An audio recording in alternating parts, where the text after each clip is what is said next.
Alright guys, so this video has gotten copyright taken down for like 3 times now.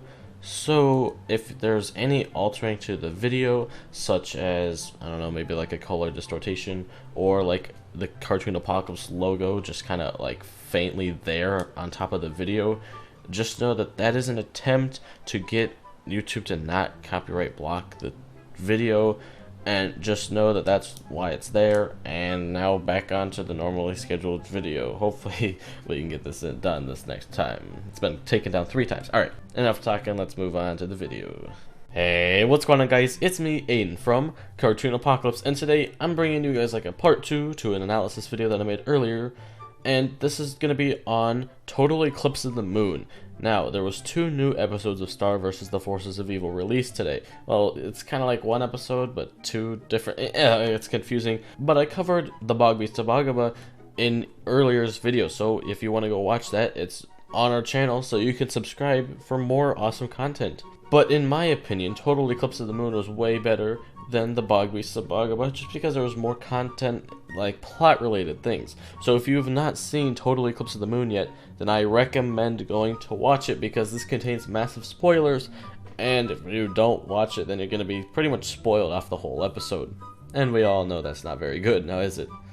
Now, Total Eclipse of the Moon pretty much leaves off right after the Bog Beast Tabagaba, not exactly right after it, but it's like continuing on Moon's side versus Star's side. So Moon kicks Star out, and then we see Moon's side. So it starts off with Moon in her office, and she's just like, oh, what am I gonna do? And then she looks over and sees a Butterfly family book that has every member of the Butterfly family in it. And she's like, no, I don't want to go to Eclipsa, and she's like, ugh, fine. So then she takes the book to Eclipsa, and Eclipsa is just rocking it out on a guitar that she made out of skeleton bones. And Moon's like, oh. So I guess we know where Meteor got her love for rock music from. So then Eclipsa and Moon just start talking, and then Moon brings up her daughter thing, and Eclipsa gets all sad because she hasn't seen her daughter in 300 some years, and that would be pretty sad. Then Moon asks Eclipsa to just identify her as a picture. And then the next page after Eclipsa is not Meteora, it's Festivia. And that is surprising to everyone. And Eclipsa denies this to be her daughter. So does that mean that every single butterfly after Festivia is not actually a true butterfly? Because Eclipsa doesn't remember giving birth to Festivia. Where did she come from? If she was just made or a fake, then all of the butterflies after that are fake as well. She has to have some sort of DNA in her that allows her to be part of the butterfly family. So what happened to allow her to become part of the butterfly family? I don't exactly know. Maybe they took some of Eclipsa's DNA and just injected it into her. I don't know. I know that's not how it works, but I'm just not entirely too sure if this is a fake and every single butterfly after her is not real, or if Eclipsa somehow had another daughter somehow. I'm not exactly too sure. So this is a big crucial point in this episode. So then we see the part of the promo where it's like Eclipsa's like, oh, my daughter had 2 little pretty clovers and the cutest tail in all of Mooney, and then Moon's like, a tail? And then that's where that comes from. Then Eclipsa mentions the Royal Archive about it, and then Moon's like, oh, I don't know where that is, I don't even have access to it. And then Eclipsa's like, oh, well, I know where it is. And then she's like, I could go with you. And then Moon was like, no, they would never let me hear the last of it if I had brought you there. And then Eclipsa gets all sad and is like, okay, well, if you find out anything about my daughter, then please report back to me, because I want to know. I have a daughter. And so Moon's like, oh, fine.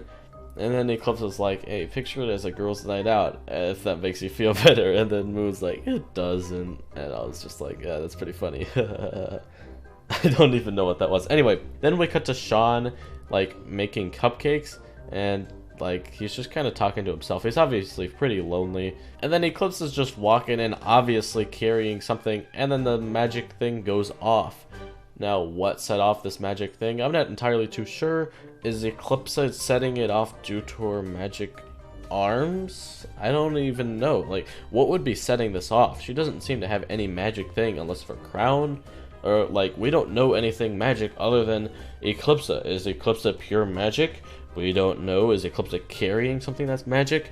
I don't know. We don't really know what's setting it off. And then Sean's like, oh, I have to scan you, Queen Moon. And then Queen Moon was like, nope. And so they carried on. And Eclipsa was just like hanging out there. Seriously though, I have no idea what set off that alarm, because something magical has to set it off. And it's not just going to set off to people, because that would pretty much defeat the entire point of it. So what set it off? That's one of the things we have to find out. So then they locate the door, and Eclipsa does some super freaky magic stuff. Not really, I'm just kidding. She just pressed the stones and opened up the door. And then Sean walks in, and we see that he ate the cupcakes. And then he sees them, and then, this is an interesting part, Moon and Sean are like, no, and they're contradicting, and then Sean's like, I have to report this, and Moon's like, nope. And so she rips off his little thingy, and then Sean starts running out, and then Moon blocks the door. And then she's like, I can't let you leave. And then Eclipsa's like, why don't you just erase his mind? Mind erase. Phew! And then Sean's like, she can't do that. And then Eclipsa's like, yeah, she can. She uses magic. And then she's like, I never learned how to use magic without a wand. Now this brings up so much stuff. We seriously don't know where to start with this. How did she not learn? I'll probably make a whole nother video on this just because there's so much to talk about with it. It's like, how did you not learn? Like, what happened? And, like, did Glossric have something to do with this? Because his mind was erased and Eclipsa knew how to do stuff with Glossric while his mind was erased. So did she not learn because Glossric's mind was erased? We don't really know, so expect a video on that. And then Moon's like, I can't do that. And then she does, like, mind erase Biu, and his mind is erased. This makes me believe that you could just do magic with anything. Like, oh, I won 100 pizzas, Biu, and then there's 100 pizzas, because this just does not seem like a way to make magic. And Star did the exact same thing with stopping time. Easy peasy time freezy, that just doesn't seem like a spell. It just seems like something that you came up with and had the idea in your head of freezing time, and it happened, just like this freeze spell thing. And Eclipsa would be one to know with this because she messed around and experimented with all this magic stuff rather than just coming up with a bunch of spells, which, might I add, is what Star did. She made her own spells, just like Eclipsa made her own spells. Not saying that queens can't make their own spells, just saying that not all of them do. And not only that, but Baby said that Star was about Eclipsa's power range, and Eclipsa not knowing how to do magic without her wand also helps support Star, because that means Star can get more powerful, because Eclipsa never learned how to do like half of magic, and Star already knows how to do some of that half. So that's pretty interesting as well. I got a little bit off topic there. So they mind erase Sean, and then Eclipsa and Moon start walking down the halls. Now this is where we see Eclipsa's lullaby. Now she sings it to find her way to the door, and the door ends up being locked. So Eclipsa goes in through this little rat hole, that I think is what she called it, and then she's like, oh, it's so dirty down here. And then Moon's like, oh, I don't want to do that. So then Moon gets stuck trying to get in, and Eclipsa's like, I'll be back and I'll open up the door and stuff. So then Moon's just waiting there, and she looks up at candles, which I don't exactly know how the candles are lit there. Was someone there recently, or I don't exactly know. And then she sees a spider. Now this is the same spider that we've seen in the promo, and he'll show up later.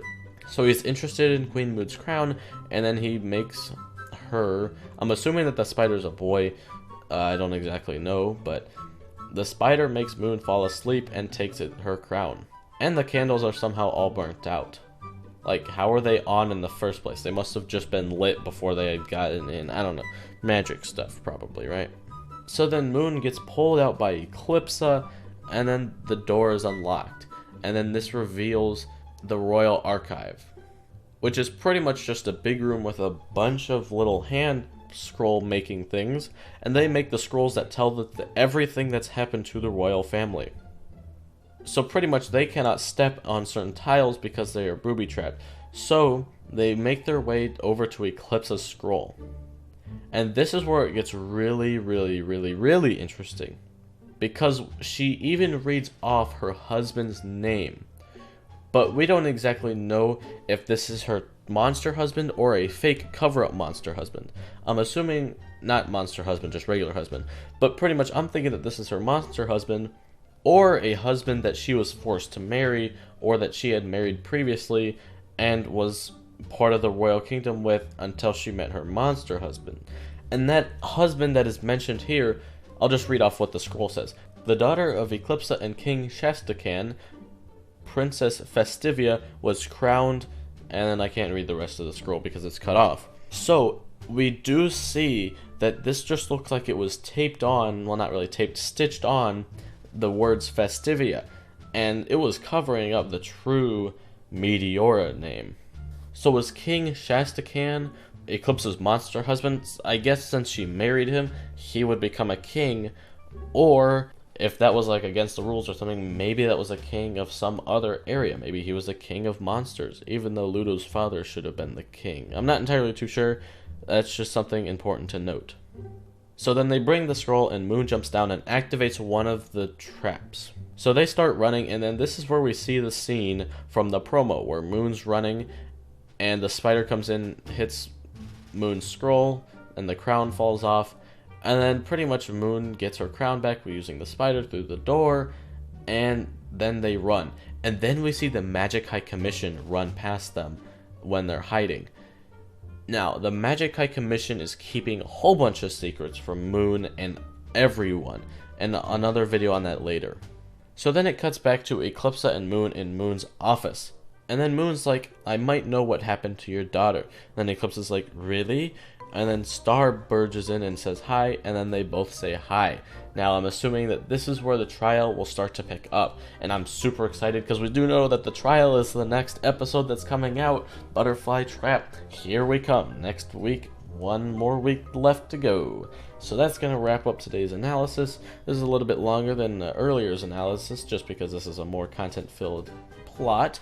And so, yeah, if you guys want to stay tuned for more theories and analysis and stuff like that, then you can go ahead and subscribe and leave a like. And we have a social media, Twitter, Instagram, and Discord, if you want to call that a social media. Hashtag Team Twitter. We need to take over hashtag Team Instagram, because hashtag Team Twitter is losing right now. So if you have Twitter, go follow us on Twitter. Link is down in the description below. We need to overpass the Instagram followers, guys. Alright, hashtag Team Twitter for the win.